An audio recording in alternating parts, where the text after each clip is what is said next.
আফসোস শব্দটা শুনলেই কেমন একটা ভারী ভাব চলে আসে। মনে হয় বুকের কোথাও যেন চাপ পড়েছে। জীবনে এমন কিছু কিছু মুহূর্ত আসে যা পার হয়ে যাওয়ার পর আমরা ফিরে তাকিয়ে ভাবি, ইস, তখন যদি এইটা করতাম। এই ইসগুলোই আমাদের জীবনের সবচেয়ে গভীর আফসোস হয়ে দাঁড়ায়। আফসোস হলো সেই না করা কাজগুলো নিয়ে পিছু টান, যেগুলো করার সুযোগ ছিল কিন্তু হয়তো সাহস করিনি, সময় পাইনি বা গুরুত্ব দিইনি। তখন তো মনে হয়েছিল ছোট্ট একটা ব্যাপার, কিন্তু এখন বুঝি সেটা কত বড় হতে পারত। আমরা প্রায় সবাই জীবনে কোনো না কোনো আফসোস বয়ে বেড়াই। কেউ ভাবে তখন চাকরি ছেড়ে দিলে ভালো হতো, কেউ ভাবে তাকে বলেই ফেলতে পারতাম ভালোবাসার কথা, কেউ ভাবে আরেকটু চেষ্টা করলে হয়তো সুযোগটা পেতাম। এই সব ভাবনা আসলে আমাদের মানসিক ভার বহন করে। রাতের গভীরে একা থাকলে কিংবা পুরনো ছবির অ্যালবাম খুলে বসলে পুরনো চেনা গন্ধে মন কেমন করে ওঠে, তখন মনে হয় আমি তো পারতাম। আর সেখানেই জন্ম নেয় আফসোস। আফসোসের মধ্যে একটা অদ্ভুত সত্যি লুকিয়ে থাকে। সেটা হলো, এটা আসলে প্রতিরোধ করা যায়, আফসোসকে এড়িয়ে চলা যায়। কিভাবে? স্রেফ একটু সাহস দেখিয়ে, একটু চেষ্টা করে, একটু ঝুঁকি নিয়ে। আমরা খুব সহজেই না বলে দিই, আমরা খুব সহজেই ভয়ে পিছিয়ে যাই। ভাবি তখনও তো করা যাবে, এখন না, পরে। যদি ব্যর্থ হই, লোকে কি বলবে? এই সব ভাবনায় ভেসে গিয়ে আমরা একটা জিনিস হারাই, সময়। আর সময় একবার চলে গেলে ফেরে না। একটা ছোট্ট গল্প বলি। তন্ময় কলকাতার একটা মিডল ক্লাস পরিবারের ছেলে। গান গাইতে ভালোবাসে, কলেজ ফেস্টে দারুণ পারফর্ম করত। বন্ধুদের সবাই বলতো, তুই প্লেব্যাক করবি একদিন। তন্ময়ও স্বপ্ন দেখত, কিন্তু বাবার কথায় সে পড়াশোনায় মন দিল। চাকরি পেল একটা কোম্পানিতে।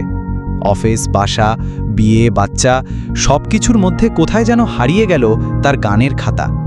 আজ ৪৫ বছর বয়সে সে গাড়িতে অফিস থেকে ফেরার সময় ইউটিউবে নতুন ছেলেমেয়েদের গান শোনে আর ভাবে, আমিও তো পারতাম, শুধু একটু চেষ্টা করলে।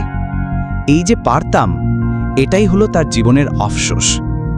আবার ধরুন শবনম, স্কুলে থাকতে সে ছবি আঁকত, বন্ধুদের উপহার দিত নিজের আঁকা কার্ড।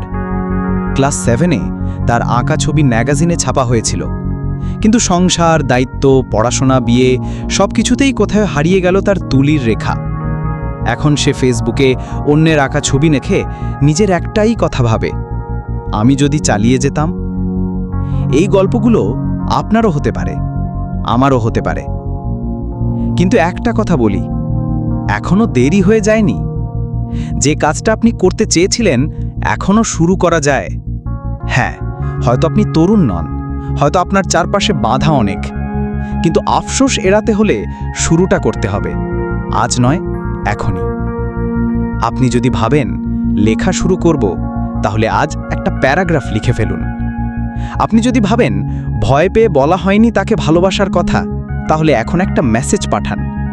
আপনি যদি ভাবেন নিজের জন্য কিছু করিনি, তাহলে আজই 10 মিনিট সময় নিন শুধু নিজের জন্য। যে জীবনে সাহস নেই, সে জীবনে পূর্ণতা আসে না। ভয় করবেই, কিন্তু সেই ভয়ের মধ্যেই সিদ্ধান্ত নিতে হবে। কারণ আপনি যদি এখন পেছিয়ে যান, তাহলে কয়েক বছর পরে আরেকটা ইস আপনার জীবনে যোগ হবে। সবচেয়ে বড় কথা, অন্য কেউ আপনার জায়গায় আপনার স্বপ্নটা পূরণ করে ফেলবে। তখন আপনি শুধু তাকিয়ে দেখবেন আর মনে মনে বলবেন, আমিও ওর জায়গায় হতে পারতাম। এই কথাটাই যেন আপনার জীবনের সবচেয়ে বড় আফসোস না হয়। ছোট্ট বিরতি। চোখ বন্ধ করে একবার ভাবুন, এমন একটা কাজ যেটা আপনি অনেক দিন ধরে করতে চাইছেন কিন্তু সাহস পাচ্ছেন না। মনে পড়ছে? এবার চোখ খুলে লিখে ফেলুন সেটা, আর আজকেই একটা ছোট্ট পদক্ষেপ নিন। এই পৃথিবীতে হাজারো প্রতিভা হারিয়ে যায় শুধু ভয়ে আর দেরির কারণে। আপনি যেন তাদের একজন না হন। এই ভিডিও যদি আপনার মনে একটু হলেও নাড়া দিয়ে থাকে, তাহলে একটা অনুরোধ, নিচে কমেন্টে লিখে জানান আপনার জীবনের সেই একটি আফসোস কি যেটা আপনি আর বই নিয়ে যেতে চান না। আর যদি ভাবেন এই ভিডিও অন্য কারো উপকারে আসতে পারে, তাহলে অবশ্যই শেয়ার করুন। আর হ্যাঁ, আমাদের এই ইউটিউব চ্যানেলটি সাবস্ক্রাইব করতে ভুলবেন না, কারণ আমরা নিয়মিত এমন কিছু গল্প, অনুভব আর সত্যি নিয়ে আসি যা আমাদের জীবনটাকে একটু করে হলেও বদলে দেয়। ধন্যবাদ। আর মনে রাখবেন, সাহস করুন, সিদ্ধান্ত নিন, যাতে ভবিষ্যতে আফসোস না থাকে।